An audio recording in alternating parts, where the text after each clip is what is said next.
முதல் வாசகம். எண்ணிக்கை நூலிலிருந்து வாசகம். அதிகாரம் 20, இறைவசனங்கள் 1-13 முடிய. முதல் மாதத்தில் இஸ்ரேல் மக்கள் கூட்டமைப்பு முழுவதும் சீன் பாலைநிலத்துக்கு வந்தது. மக்கள் காதேசில் தங்கினர். மிரியாம் அங்கே இறந்து அங்கேயே அடக்கம் செய்யப்பட்டாள். அப்போது மக்கள் கூட்டமைப்பு தண்ணீர் இல்லாதிருந்தது. அவர்கள் மோசேக்கும் ஆரோனுக்கும் எதிராக ஒன்று கூடினர். மக்கள் மோசேயுடன் வாதாடி கூறியது: ஆண்டவர் திருமுன் எங்கள் சகோதரர்கள் மாண்டபோது நாங்களும் மன்றாடியிருந்தால் நலமாயிருந்திருக்குமே. ஆண்டவரின் சபையை இந்த பாலைநிலத்துக்கு நீங்கள் கொண்டு வந்தது ஏன்? நாங்களும் எங்கள் கால்நடைகளும் இங்கு சாக வேண்டுமென்றா இந்த கொடிய இடத்துக்கு அழைத்து வர எங்களை எகிப்திலிருந்து வெளியேற பண்ணினது ஏன்? தானிய நிலம், அத்தி மரங்கள், திராட்சை கொடிகள், மாதுளைச் செடிகள் எவையுமே இங்கு இல்லை. குடிப்பதற்கு தண்ணீரும் இல்லையே. பின் மோசேயும் ஆரோனும் சபைக்கு முன்னின்று சந்திப்பு கூடாரத்தின் நுழைவாயிலுக்குச் சென்று முகங்குப்புற விழுந்தனர். ஆண்டவரின் மாட்சி அவர்களுக்கு தோன்றியது.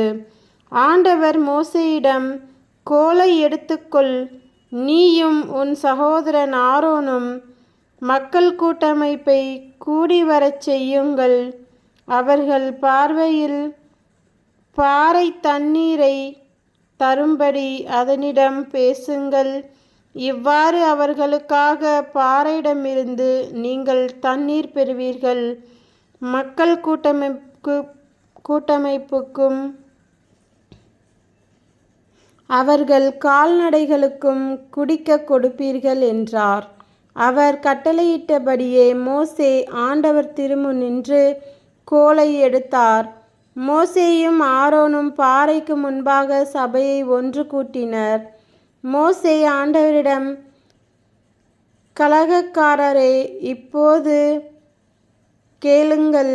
இப்பாறையிலிருந்து உங்களுக்கு தண்ணீர் வரவழைக்க எங்களால் கூடுமா என்று கேட்டார்.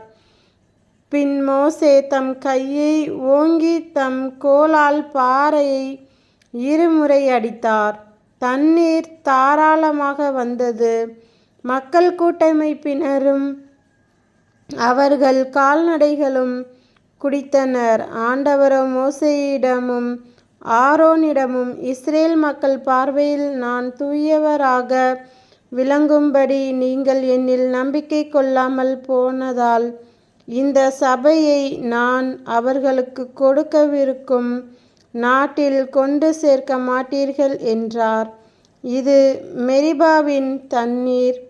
இங்குதான் இஸ்ரேல் மக்கள் ஆண்டவரிடம் வாதாடினர். அவர் அவர்களிடையே தம்மை தூயவராக காண்பித்தார். இது ஆண்டவரின் அருள்வாக்கு. இறைவா, உமக்கு நன்றி. நற்செய்தி வாசகம். புனித மத்தேயு எழுதிய நற்செய்தியிலிருந்து வாசகம். அதிகாரம் 16, இறைவசனங்கள் 13-23 முடிய. இயேசு பிலிப்பு செசரியா பகுதிக்குச் சென்றார். அவர் தம் சீடரை நோக்கி, மானிட மகன் யார் என்று மக்கள் சொல்கிறார்கள் என்று கேட்டார்.